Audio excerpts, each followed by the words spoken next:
Well, hey my fellow video gamers and Let's Players, I am JuddlePlays, and welcome back to another episode of Let's Play Sly 2 Band of Thieves. In the last episode, we finished up episode 6, He Who Tames the Iron Horse, which only took 1 hour and 5 minutes. That is crazy. Anyways, in this episode, we're going to be learning a little bit more about Arpeggio, which I would say that's a spoiler, but Jean Bassan was talking to Arpeggio in the beginning of episode 6, if you paid attention. So yeah, this is Arpeggio. Anyways, let's start.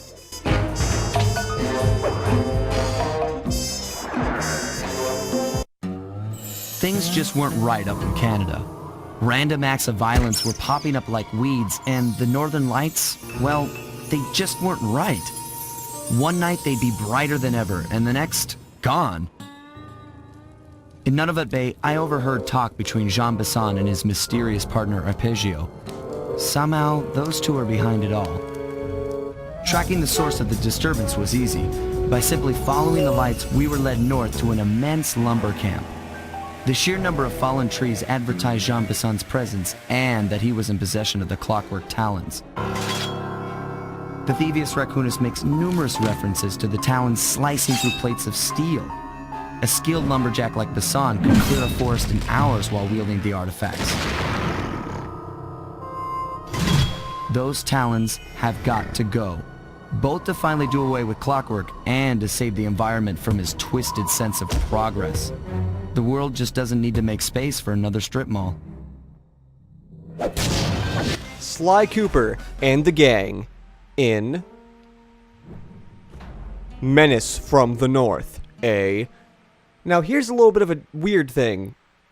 The beginning of the episode, it said Menace in the North, but the title card says Menace from the North. So I have no idea which one is which, but look at those northern lights. They're kind of like really congested into one area, but they're pretty cool. Anyways, I believe we start a mission right now. Okay, so here's what we know. 1, Arpeggio's blimp is on its way to pick up a battery from Jean Bassan. And 2, the only way we'll get a crack at Arpeggio's clockwork brain is by finding a way to sneak aboard his blimp. Before we do that, we'll need to snag the clockwork talons off Jean Bassan. Time is short and we've got a lot to accomplish. True, but first things first. This lumber camp isn't on any of my maps. I need you to poke around and take some recon photos. They'll help to get my sensors oriented. No problem. Recon photos I got covered. In anticipation of the icy climate, I took the liberty of modifying your cane. It can now separate into 2 smaller canes, useful for ice climbing. Try ascending to the top of that sheet of ice. Just jump and hit the circle button to dig in. Yes, one of my favorite mechanics from this episode, and you might be wondering why I'm saying this episode. That is because this ice climbing mechanic with the 2 separate canes is only in this episode, in the entire game, and also the entire series of Sly 2. Or no, the entire series of Sly Cooper, yeah. I don't know why they only did it for this episode, but they did. Now, the funny thing is, even though we have to recon some stuff, and he doesn't have these areas on his maps, he is able to show some recons to places we need to take pictures of, so I don't know how that works, but I guess it kind of does work. But yes, this is episode 7. There's a little bit more snow than episode 6 because we are farther up north. I think this might be Nunavut Bay, Canada, as it said, which in all honesty I believe is not even a real thing, but it is something here. But there is a bear that we can take a picture of. This place is bear country, all right. Interesting. He's putting out a slight radio signature.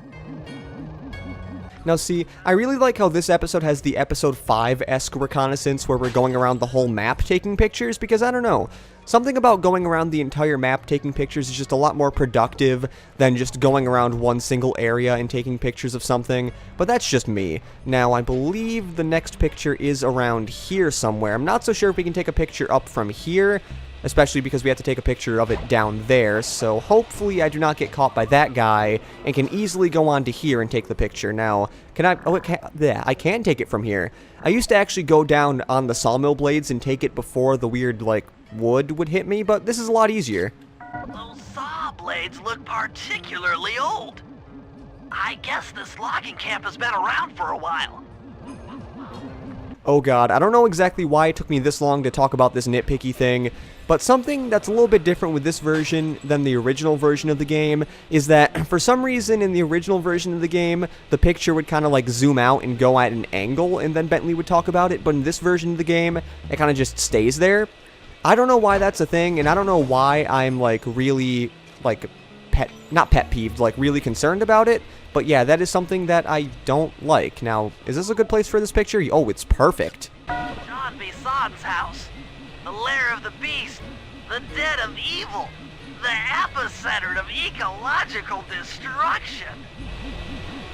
Okay, Jean Bisson, if you were ever like hiding from Interpol or something, I'm pretty sure that big bison head thing on your house would definitely give it away.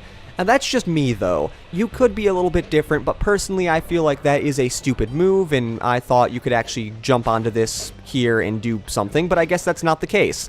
And finally I got up there because I think there's a few more things I could take a picture of around here. Actually, I believe it's all over here, never mind, because there is that, and is there another one? Is this the last one here? I'm not sure because I'm not really very, great at, I shouldn't say great at doing this mission, but I don't remember this mission so much because, I don't know, episode 7's kind of like, yeah, it's like you kind of remember it, you kind of don't. Fascinating. My sensors detect a Wi-Fi link to that boat. It must be piloted by computer. Okay. Like, now that I think of it, I'm pretty sure I remember most of the missions from this episode, and by the way, Bentley is going to be talking about how we have to go over to that area right there so we can go in there and do a few things.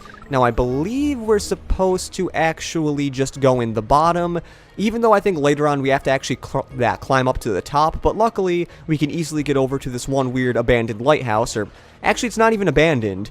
It's just I have no idea how anybody can get here other than Sly because, well, you have to do this in order to get there. And also, see these outhouses? Sometimes there's guards in the outhouses. Be careful of that because you can be walking by one of the outhouses and a guard will come out and that's not good. Also, yep, sometimes there's one single guard that walks around this area. Why is there one single guard that walks around this area? I have no idea.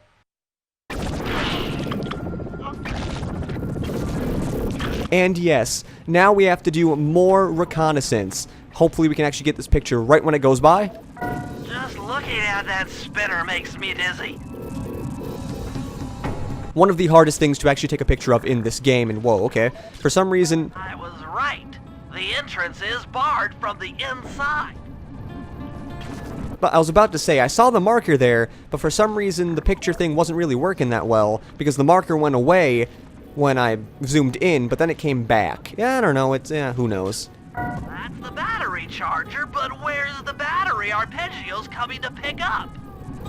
Might as well get a shot of old Jean Bisson. Now, before we get a picture of Jean Bisson, that is one big battery charger. But then again, I'm pretty sure that is one big battery as well, so that is why it is one big battery charger. If I can, come on, there we go. Oh, Sly, listen in. He's mumbling to himself. John, you got it in you. Those lumberjack games need some more competition, eh? What would attract the participants? Bullseye. I'll post the Clockwork Talons as a trophy. That should bring in the competition. Although, who am I kidding, eh? I'm gonna win just like every other year.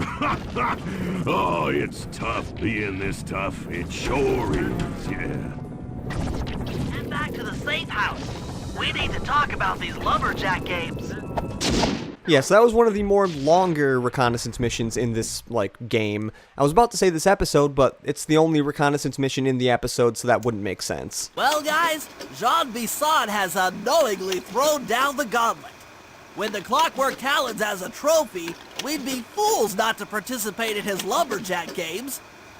Fortunately, due to frequent avalanches, a log chopping guide was frozen in a wall of ice not far from our position. Sly, you're in charge of acquiring the book. I'm sure it will prove invaluable. Now, we're all aware that Arpeggio's blimp is coming to pick up another battery. To sneak aboard without incident, I'd recommend we pull a Trojan horse and stow away inside the battery. However, the location of the device is still a mystery. We need some inside information. So, working together, you two will infiltrate the Moose Guard's secret RC Combat Club. Those guys all work in the lighthouse. If you win the battle, I'm sure they'll talk. Despite his antique mind, Jean Bison's no fool. To keep tabs on him, we'll need to bug his house, steal the radio tags off local bears, and then jerry-rig them into a sensor array. It's a challenging set of tasks, and that blimp's on its way. Let's get to work. Yes, now, luckily he mentioned that the battery is still, like, we don't know where the battery is, because I was thinking of mentioning, like, oh yeah, the battery is in this place, and now that I know that we actually don't know the destination of the battery, good thing I found that out, because I did not feel like spoiling that. Anyways, we are going to be doing bear cub kidnapping as the last mission in this episode, because, well, I feel like it's not going to take that long, and I really do not want to do the one Murray mission we have, because I am not a big fan of that one Murray mission. So, I believe going up here and then doing a little paraglide, yep, that'll work. We don't even have to paraglide, but I will just in case, because I do not want to miss it. Wild bears in the area have been tagged with radio tracking devices. If you can snag enough of them, we should be able to set up a receiver array around Jean Bison's house. I'm always up for bugging someone's home. First step is crawling into that bear cave and stealing the goods. I'm on it. Oh god, this episode might be a little long because, well, we're only about 11.5 minutes into the episode, but there's no way I would have ended the episode after the first reconnaissance mission. The radio transmitters have all been tagged in their mouths. You'll have to sneak up and pickpocket it while they're yawning. Sounds safe. Stay clear of the thin, crackly ice. Walking on it is sure to wake the bears. I'll keep that in mind. But yeah, I didn't want to end the episode because then this episode would be shorter than the first episode in this session. And yes, we are pickpocketing radio transmitters out of bears' mouths. Yeah, why we're doing this? I mean, well, there's a reason why we're doing this, but it's definitely the most unique pickpocketing mission in all of the Sly Cooper universe. It's kind of fun, though, waiting for the bears to yawn and then just doing, like, some weird pickpocketing thing. Luckily, they are on, like, a timer of when they yawn and when they don't yawn. Luckily, this isn't real life, because we'd be staying here forever to wait for the frickin' bear to yawn. And who knows if the bear would yawn, and then I'm pretty sure Arpeggio's blimp would have came here, got the battery, and went, which I think we know already. If you don't, yes, we have to get we have to get the clockwork parts and, like, stow away on the battery before Arpeggio gets here, because he's going to be taking that battery, and then we can get onto Arpeggio's blimp, and then we can do other things. But as of right now, we're just going to be getting some radio transmitters from bears, because that is the part we have to do right now. Now, I was thinking of doing something, but that'd be the most stupid thing to do right now.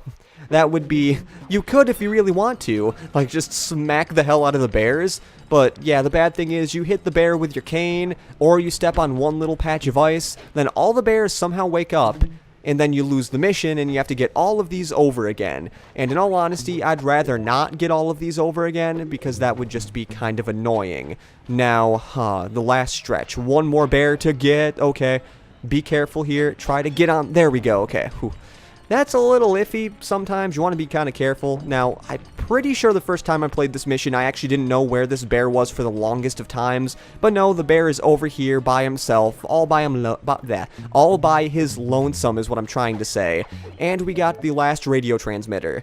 Now, the weird thing I do is I actually go back this way. You could just go around in a circle, but I have had a lot of times where I accidentally don't grab on the hook, and then I land right on the ice, and then I lose the mission and have to get all of them all over again, because yes, you still have to get all of them all over again if you do that, and I find that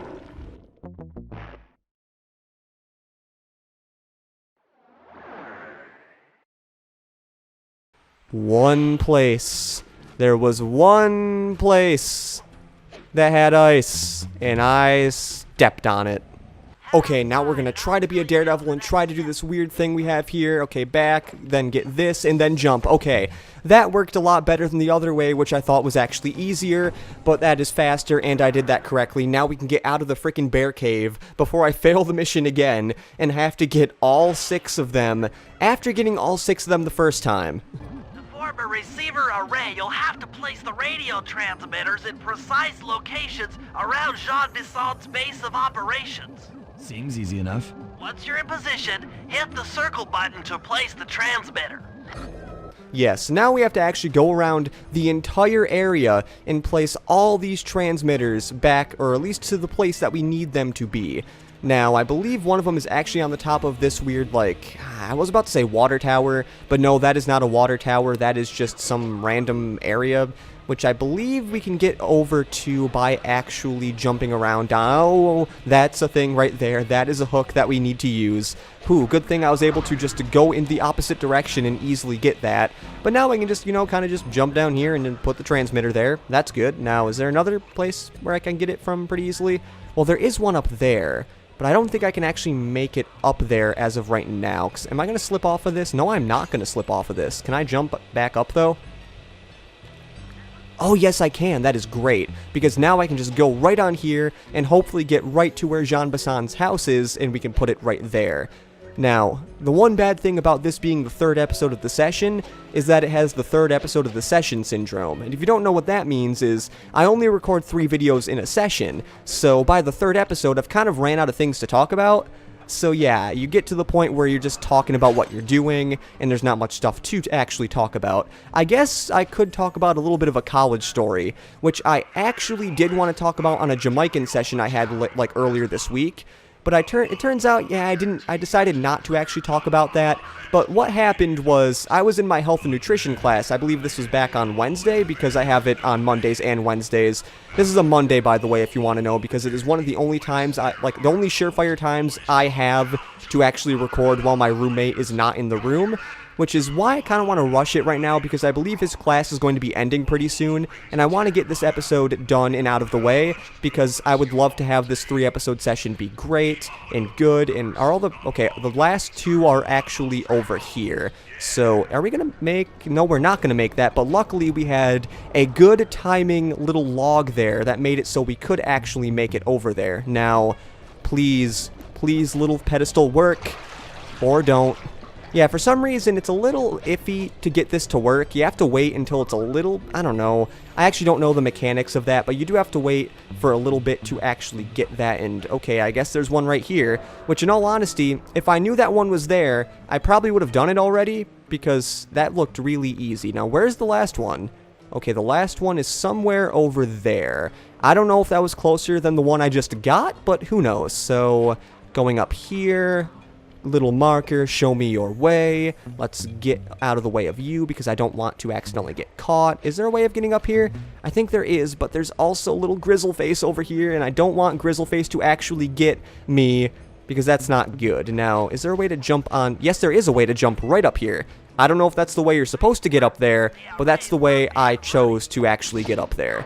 Anyways, that is about it for this episode of Let's Play Sly 2 Band of Thieves. I'm sorry if the last part sounded rushed, but I kind of wanted to finish this episode before my roommate got back from class. So, in the next episode, we are most likely going to be doing the second Sly mission, Laser Redirection, because I like to get all the Sly missions out of the way before I get to the Murray missions, because for some reason in this game, the Murray missions are the missions I hate the most. So, this has been JuddlePlays saying see you later, and that eagle kind of just vanished out of the eagle vanished out of existence. So, bye.